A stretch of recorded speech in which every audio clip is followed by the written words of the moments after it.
Now, next is some numerical based on previous law which we have seen, और the algebraic laws, boolean algebraic law और ये boolean laws, ठीक है, उसके base पर हम कुछ हम उसको हम अप्लाई करेंगे। यहाँ पर कुछ न्यूमेरिकल्स हम सॉल्व करेंगे। तो क्या है क्वेश्चन हमारा, इस तरह से क्वेश्चन आ सकता है आपको, simplify the following expression using Boolean algebra, या बूलियन अलजेब्रा की जगह बूलियन लॉ भी हो सकता है। ठीक है, तो हम कोई भी ऊपर जो हमने जैसे कि डिमॉर्गन्स लॉ, कम्यूटेटिव लॉ, जितनी भी हमने लॉज हमने पढ़े, उन लॉज को हम अप्लाई करके जो भी बूलियन एक्सप्रेशन को हम क्या बोलेंगे, बूलियन एक्सप्रेशन। ये क्या है आपका बूलियन एक्सप्रेशन। बूलियन एक्सप्रेशन क्यों बोलेंगे कि यहाँ पे जो वेरिएबल रहेंगे उनकी वैल्यू क्या रहेंगी, या तो जीरो रहेंगी या तो वन रहेंगी, इसलिए इसको हम क्या बोलेंगे, बूलियन एक्सप्रेशन। मतलब ए की वैल्यू क्या है, जीरो या वन, बी की वैल्यू क्या है, जीरो या वन, सी की वैल्यू क्या है, जीरो या वन।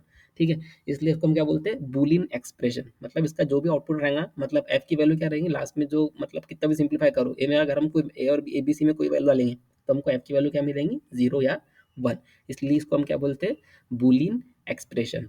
ठीक है, मतलब फॉलोइंग बूलियन एक्सप्रेशन का लिख के भी आ सकता है। ठीक है, तो एक हमारे पास में एक्सप्रेशन है, इसको हमें सिंप्लीफाई करना। सिंप्लीफाई का मतलब जितने जो यहाँ पर ज़्यादा वेरिएबल दिख रहे हैं, इसको हम कम से कम टर्म्स में कन्वर्ट करना है। कम से कम टर्म्स में इसको हमें कन्वर्ट करना है, तो उसको क्या बोलेंगे हम, सिंप्लीफिकेशन या सिंप्लीफाई करना। ठीक है, तो उनको अगर हमें सिंप्लीफाई करना है तो पहले हम देखेंगे हमारा एक्सप्रेशन कैसा है। तो यहाँ पर क्या लिखा है, एफ इक्वल टू क्या लिखा है, a into B bar plus A into b plus b into c. तो हम यहाँ पर हम सोचेंगे यहाँ पर हम कौन सा लॉ लगा सकते हैं।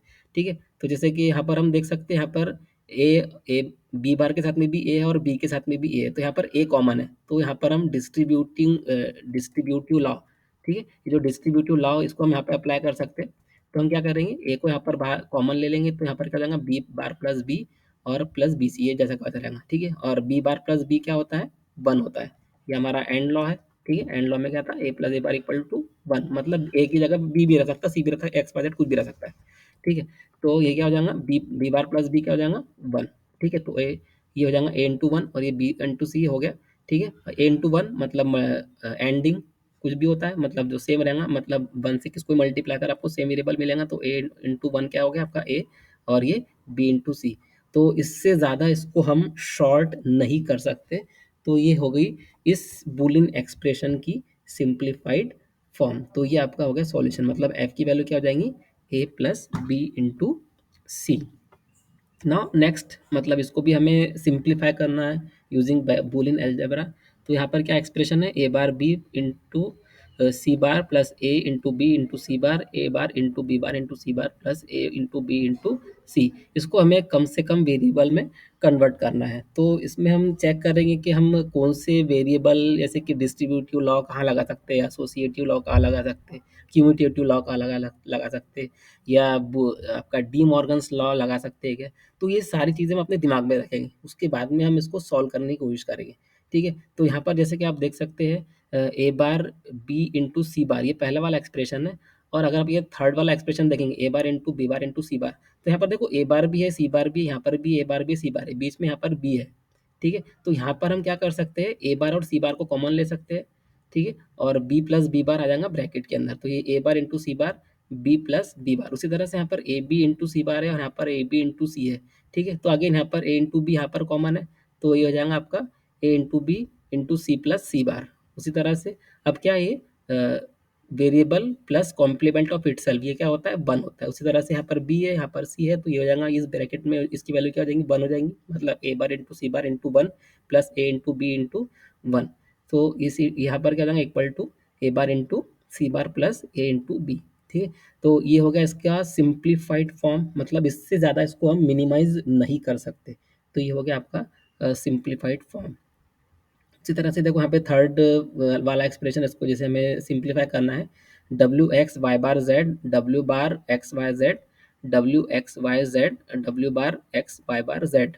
ठीक है, तो ये थर्ड वाला और सेकंड वाला थोड़ा मिलता जुलता लग रहा है। ठीक है, इसको आप खुद भी कर सकते हैं, मैंने यहाँ पे इसको सॉल्व किया है, आप भी कर सकते हैं। उसी तरह से यहाँ पे चार वेरिएबल है, तीन की जगह चार वेरिएबल है और कुछ भी नहीं। ठीक है, यहाँ पर ए बी सी डी हो गया, A B C D bar A B C bar D A B D. तो जैसे कि हम थर्ड वाला अगर सॉल्व करते हैं, ठीक है, तो यहाँ पर हम चेक करेंगे हम, मतलब कौन सा वेरिएबल यहाँ पर हम कॉमन निकाल सकते हैं। तो यहाँ पर आप देख सकते हैं, यहाँ पर जैसे कि W X Y bar Z है, WX YZ। यहाँ पर पहला और तीसरा जो है मिलता जुलता है, तो यहाँ से हम Y और Y बार को कॉमन बाहर निकालेंगे और एक्स WXZ को कॉमन ले लेंगे। उसी तरह से यहाँ पे सेकंड और फोर्थ वाले में यहाँ पर W बार XYZ है, यहाँ पर W बार XY बार Z है, तो यहाँ पर Y है, यहाँ पर Y बार है। उसी तरह से यहाँ पर हम W बार XZ को हम कॉमन निकालेंगे Y बार प्लस Y। ठीक है, तो ये हो जाएगा वैल्यू, इसकी वैल्यू हो जाएंगी 1, इसकी वैल्यू भी हो जाएंगी 1। अभी क्या बचा यहाँ पर WXZ W बार XZ। अगेन यहाँ पर XZ है और बाहर में W बार है, तो यहाँ पर हम XZ को कॉमन निकाल सकते हैं, तो W plus W bar into XZ। Again ये इसकी वैल्यू क्या हो जाएंगी 1 हो जाएंगी। तो आपका जो एक्सप्रेशन सिंप्लीफाई होकर क्या हो गया, मतलब इतना बड़ा एक्सप्रेशन था, सिंप्लीफाई होकर क्या बन गया X इंटू Z। उसी तरह से यहाँ पर ABCD प्लस ABCD बार, तो ये थोड़ा वही लग रहा है आपको पहले वाला, ये जो तीसरा और चौथा है बिल्कुल सेम लग रहे हैं मुझे। नहीं, यहाँ पर ABD है। ठीक है, तो यहाँ पर थोड़ा एक टर्म अलग है। ठीक है, तो यहाँ पर हम चेक करेंगे कौन सा टर्म हम बाहर निकाल सकते हैं। तो अगेन यहाँ पर हम देख सकते हैं ABC और ABCD बार, तो यहाँ पर ABC बाहर आ गया और D प्लस D बार एक ब्रैकेट में आ गया, और यहाँ पर क्या है आपका ABD। ठीक है, यहाँ पर ABD है और बीच में C बार है ABD। ठीक है, तो यहाँ पर ABD हम कॉमन निकाल लेंगे और C+1। ठीक है, तो ये क्या हो जाएगा D प्लस D बार क्या हो जाता है 1 हो जाएगा, और 1 प्लस एनीथिंग क्या होता है 1। तो क्या बचा आपका यहाँ पे ABC और ABD। ठीक है, या इसको आप और कॉमन निकाल के देख सकते हैं, मतलब AB यहाँ पे निकाल लिया तो C+D, इससे ज़्यादा आप इसको शॉर्ट नहीं कर सकते। तो ये हो गया आपका सिंप्लीफाइड बूलियन एक्सप्रेशन। उसी तरह से यहाँ पर एक और एक्सप्रेशन है, जैसे कि इसको हमें सिंप्लीफाई करना है, तो यहाँ पर इसको भी आप कर सकते हैं। ठीक है, जैसे कि F=XY plus XY plus XZ whole bar. तो इसमें हम फिर से मतलब हम चेक करते रहेंगे कि हम कौन सा लॉ हम कहाँ पे लगा सकते हैं। जैसे कि यहाँ पर हम क्या लगा सकते हैं XY plus XZ whole bar, तो यहाँ पर हम डी मॉर्गन्स का पहला थ्योरम अप्लाई कर सकते हैं। मतलब यहाँ पर ये क्या XY पहला इनपुट है, XZ दूसरा इनपुट है, तो ये क्या हो जाएगा, यहाँ पर नॉरिंग है, तो ये क्या हो जाएगा इंडिविजुअल टर्म्स का कॉम्प्लीमेंट लेके एंडिंग।